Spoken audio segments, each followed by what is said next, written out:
Hi everyone, it's Karen here and welcome back to my channel. I hope you had a great weekend. Today, I've created a new video tutorial where I used Julie Nutting's ornament from Prima Marketing and altered it in a mixed media style. This is a Julie Nutting ornament and I wanted to alter it with a mixed media style because that's the style that I love the most. So to do so, I had to alter it and add a few pieces also from Prima Marketing. This is a part of a promotion from scrapbook.com that you will receive this free ornament with any purchase. It is only valid on December 11th, 2017, and if you want to buy any of the other products that I used today, they're listed below in the description area. The first thing I did is to just cover the chipboard ornament with white gesso. It's important to cover and prime it when you're adding a lot of mixed media on it. And that was my first step because I didn't want the chipboard to soak up any of the mediums, so I wanted to make sure that it's protected. Then I wanted to add some texture, so once the gesso was dry, I went ahead and added some Crackle paste to the background. This is the Prima Finnabair clear Crackle paste, and I just went ahead and added it on top of the wings and on the star in the center. I let the Crackle paste dry overnight because usually Crackle paste needs a long time to dry to create those beautiful crackles. However, the clear paste doesn't actually dry clear. It has a yellowish tinge to it, but I knew that didn't matter because I knew I was going to add some mediums on top of it. All I wanted was to have that rich crackle texture on the background.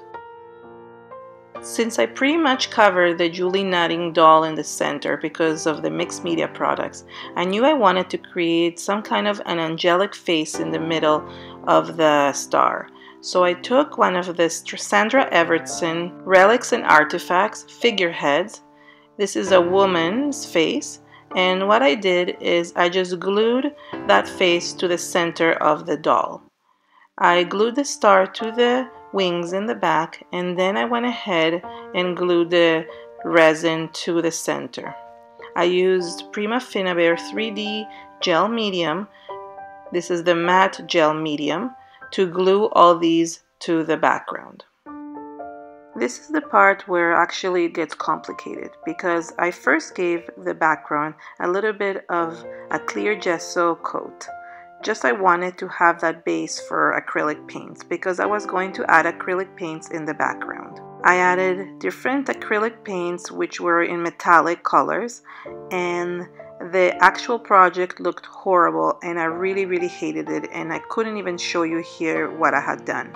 So what I did is I actually covered the whole thing in white gesso, which is what you see here, and this is why you see it's so textured because I ended up covering the whole project with white gesso to cover up all that acrylic paint.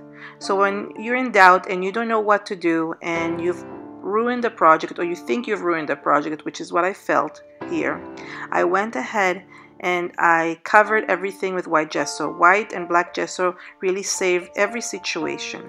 So white gesso was perfect for that. I gave the background 3 coats of white gesso to cover all the dark acrylic paint, and then I went ahead and dried it. Once the white gesso was dry, as you can see in this video, I went ahead and sprayed the background with Prima Marketing Color Broom sprays. I used both the Dragonfly blue, the Fairy Pond, and the Brimstone wings. I did try some of that Sugar Plum purple color, but it didn't really look good and I stayed away from it. So the main ones I used was Fairy Pond, Brimstone wings, which is the greenish color, and then a little bit of the darker Dragonfly blue. I kept on adding them and removing some of the ink because that's what gives it that really nice effect in the background. The white of the resin and the gesso really creates a beautiful background to those colors. A great technique when you're adding the sprays is drying at the same time as spraying, because what it does is it dries some of the wet areas and it gives a really good effect. The good thing that you can do after with all the spray leftovers is always have some handy pieces on your table so you can dip them and create beautiful backgrounds. And these backgrounds are just layers from another background that I had made before the last time I actually sprayed the Color Boom sprays. So just keep those papers handy, and all you have to do is just dip them again and create beautiful backgrounds for any type of project.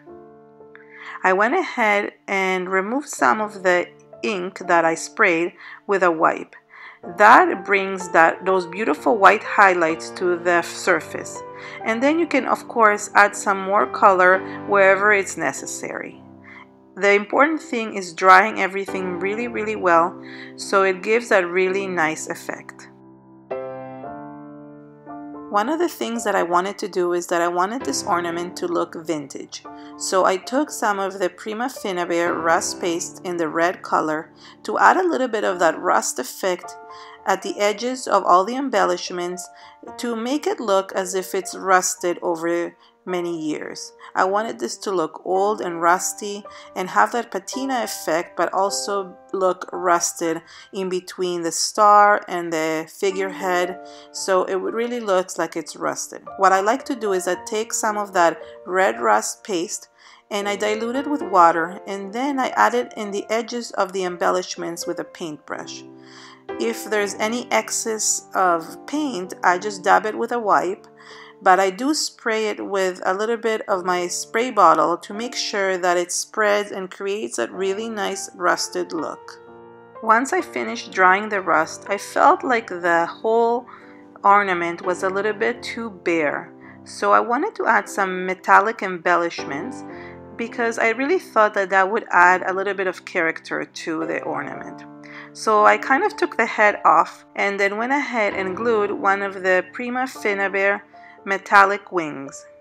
I also took some of the Art Alchemy wax, this is the vintage gold, and using my finger added a little bit of highlights around the edges of the wings and the stars, and also in the face of the angel.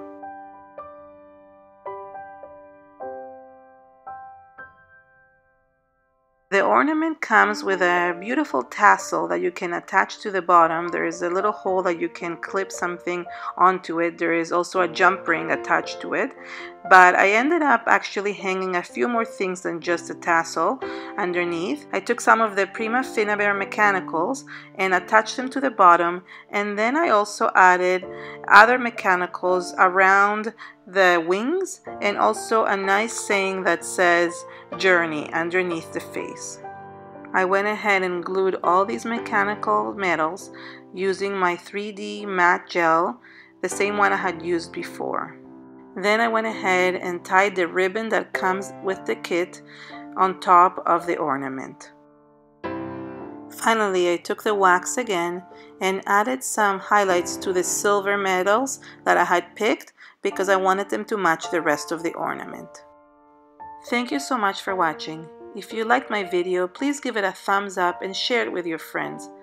If you want to alter your own mixed media ornament, go ahead to scrapbook.com and make any purchase, and you can receive this free ornament that you can alter to your liking.